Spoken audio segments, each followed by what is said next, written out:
Hey, today we're going to be looking at a Whirlpool direct drive washing machine that won't spin. I'm going to show you how to fix it. So this is the washing machine we're looking at today. This is an old school Whirlpool direct drive. It has the pull to start knob. Honestly, this is one of the best machines. If you have this machine, I would definitely fix it and keep it as long as possible. This one is a little dirty, but basically we tested it and it's not spinning out. And this is the sound it makes when you put it in spin. You just hear like a grinding or a constant clicking. So we're gonna get under the machine and see why it's doing that. And also, when it is grinding and not clicking, we're not getting any spin at all. So this machine does not spin, and it will not spin when it's in spin cycle. So the main tools we're gonna need for this repair today is a drill with a 1/4-inch bit, also a flathead screwdriver, and then one of these 90-degree things is definitely gonna be helpful. You may be able to do it without it, but it's definitely gonna be a big help. So this is what I'm using. I will link some of these tools in the description if you need them. So I have the machine tipped up and tilted back like this, so I can show you on video everything a little easier. You do not have to, unhook the water or anything from your machine to do this. You can just tilt it back against the wall. Definitely unplug it first, but you do not have to fully disconnect it. As long as it's unplugged, you should be good to go. So when you hear this noise and this is not spinning, what's actually happening is there's a motor coupling which spins on the motor and the transmission, and it makes everything spin, and usually that breaks, and I'll show you how to get to it. And also here's the replacement. I will link that in the description as well. This is the exact one we're using, washer motor coupler, and there's the part number and everything. But it's basically right under this motor here, not too hard to get to, and it should get us spinning again like it should. So what we're gonna do first is grab our flathead screwdriver, and then this is the pump here, and there's 2 clamps holding it on, and we're going to just pop these clamps out of the way so we can move the pump to the side first. So let's go ahead and do that here. There's one of the clamps. And the second one is kind of hard to see, but it's up. It's the same thing as that one, just on the other side. And we're gonna lift up on that pump, and I just like to kind of push it back out to the side, just like that. So you don't even have to disconnect these hoses. If you do, water will come out. So there's a little bit easier way to do it. And then these, you can just turn them and pull them right out. Then we're gonna put them back later when we get to the pump. Next thing we're gonna address is these 1/4-inch screws, one here and one here. This is why I have the 90-degree tool, because we're gonna be able to get in here and easily remove those. All right, so we're gonna go ahead and start with the first one here. Just like that. This tool is a game changer for stuff like this. It's really nice to have.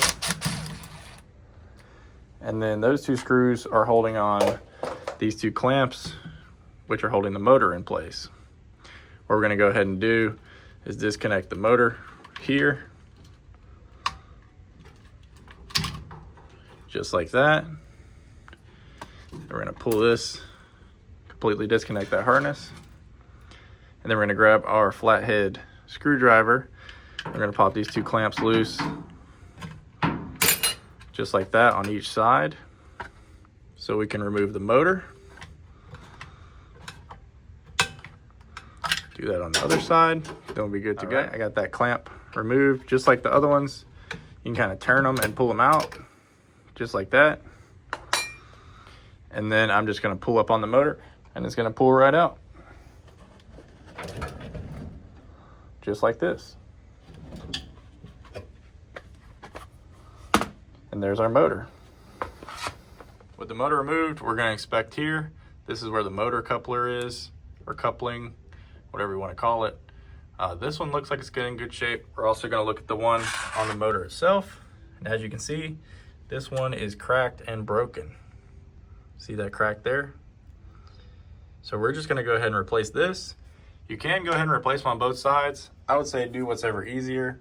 And for us, it's gonna be just to replace this. So to replace it, you're just gonna grab your new one and slide it on. And then I'll just kind of like tap the middle of this in place with like a screwdriver or something like that.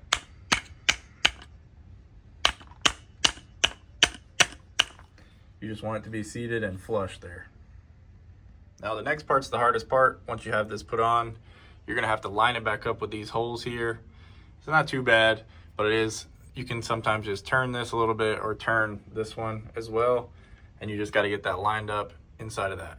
So this is what it would look like, and you're just basically lining it up with those holes just like that. But we're not gonna put a new one on because this is all still in good shape. So we're just replacing this piece. If you order the kit, it does come with both pieces in case they're both broken, and as well as this piece as well. Another tip, when you remove it, it has these little rubber things that sit on the bottom of the motor.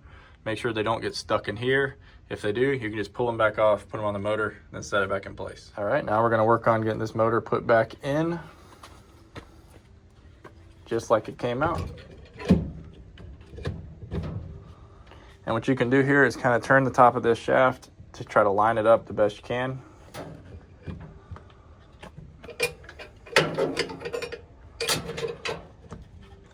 But once it goes into place, you'll know it because it'll be seated properly.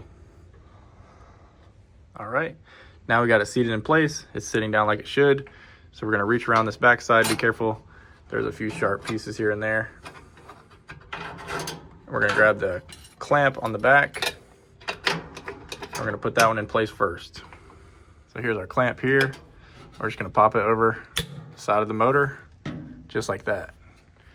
And then we're gonna grab the one in the front. It's gonna slide down. Move this dust out of the way. So it's gonna slide down like this.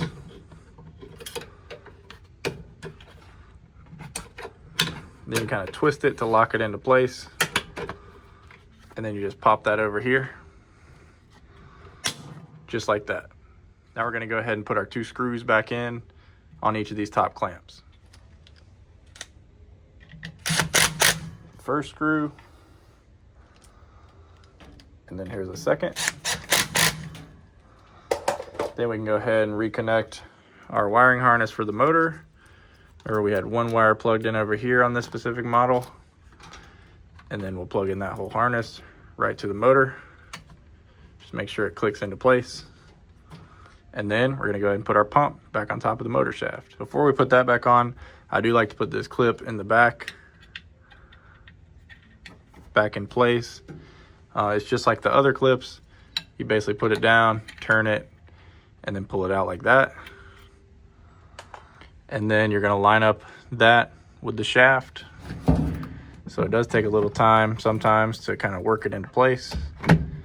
This one went quick. Could be a little more annoying than that. They're gonna pop the back clamp up first, just like that. Now we're gonna go with our next clamp. And now we have everything put back together. Let's go ahead and plug it in and see if it spins. Now we're gonna go ahead, put it on spin, see if she spins now.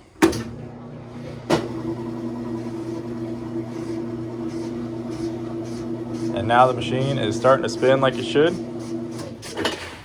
as you can see, and we don't have that clicking noise anymore. So we revived an amazing Whirlpool direct drive machine. Hope this video helped you out. If you have any questions, leave them in the comments below. I'll do my best to get back with you. And hopefully you're able to revive your Whirlpool wash machine. Y'all have a good day.